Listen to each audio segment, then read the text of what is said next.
Hi everyone. So I have many clients in the oil and gas industry, and how can people in the industry really maximize their financial life, and also how can they minimize the risk? And what key mistakes have I seen people make in the industry when it comes to financial advice?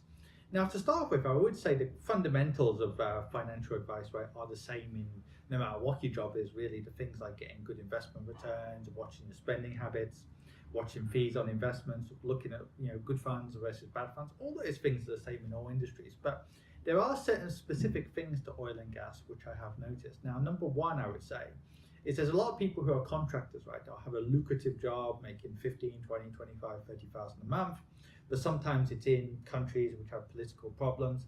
And what a lot of people will do is they'll budget that amount of money for the whole year or for the rest of their life.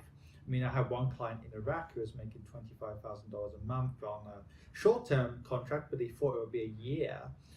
Obviously, he was paid a lot of money also because of the political uncertainty.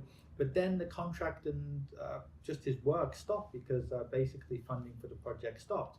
And of course, people have been in the industry for a long time. They know that comes with the territory. But there's a lot of people who they still budget for the whole year based on what they're getting at the moment, and also lifestyle inflation, right? But I think one of the reasons for that is because people are away for say 6 weeks at a time, and they come back for 6 weeks. It almost has to be worth it, right? If you're doing that kind of job, almost people think it has to be worth it. But actually having a balance between spending and investing is one of the keys. Beyond that is making unwise investment choices. That's the same for all expats, but I say oil and gas, a big one is there's a lot of people who will sign up to big contributions, like I don't know, $3, $4, $5,000 a month. But again, because of the nature of the job, you don't always know, whether that will be sustainable. Whereas somebody like an international school teacher, say for example, a head teacher of an international school, they might not be paid as much, but they have got a stable income.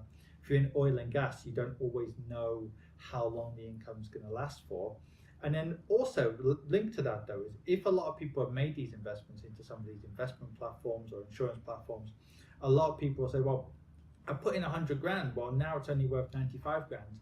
And rather than just selling the investment, they'll often wait because of fees to get out. Now it depends, sometimes this can be wise or sometimes it isn't wise, but I would say a lot of people in the industry have bad investments. Some have good investments, some have bad investments, but I would say you should always get bad investments reviewed by somebody else, because there may be a way of actually maximizing those returns.